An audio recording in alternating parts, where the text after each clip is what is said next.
হে guys, আমি Swarnanka and welcome to the new episode of my channel. তো এখন এই ভিডিওতে কিছু আপডেট নিয়ে কথা বলা যাক। প্রথম আপডেট হচ্ছে একটা বড় আপডেট, সেটা হচ্ছে খুব একটা বিরক্তিকর এবং অস্বস্তিকর ব্যাপার। সেটা হচ্ছে পুষ্পা 2 দি রিলিজ সিনেমার শুটিং বলে এখনও শেষ হয়নি, এটা এরকম জানা যাচ্ছে। এবং মেকার্সরা যদি শুটিং পুরোপুরি কাজ না শেষ হয় তাহলে এক সপ্তাহ আর কিছুদিন পর এরকম শোনা যাচ্ছে। যদি তা হয় তাহলে কিন্তু জিনিসটা ঠিকঠাক হবে না, আমার যেটা মনে হয়। সুকুমার রাত দিন পুরো ননস্টপ কাজ করে যাচ্ছেন সিনেমাটাকে শেষ করার জন্য। যদি সিনেমাটা শেষ না হয় আগের দিন পর্যন্ত তাহলে কিন্তু খুব সমস্যায় পড়বে। এবং 28 তারিখে সেটা জমা দেওয়ার কথা আছে বোর্ডে। দেখা যাক সেই 28 তারিখ পর্যন্ত সব কিছু শেষ হয় কি না, সেটা এখন দেখার।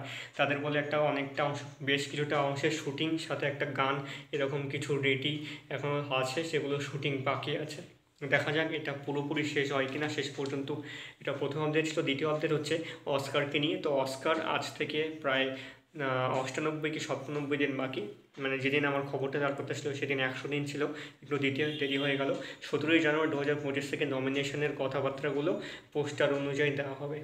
এটা দ্বিতীয় আপডেট ছিল। থার্ড আপডেট হচ্ছে উইট পার্ট 1, এই সিনেমাটা প্রিমিয়ার থেকে $19.2 মিলিয়ন কামাই করে ফেলেছে, যেটা সোমবারে $2.5 মিলিয়ন, ওয়েডনেসডেতে $5.7 মিলিয়ন এবং থার্সডেতে $11 মিলিয়ন টোটাল কামাই করেছে। যেখানে বারবি করেছিল 22.3 মিলিয়ন এবং ওপেনহাইমার করেছিল $10.5 মিলিয়ন।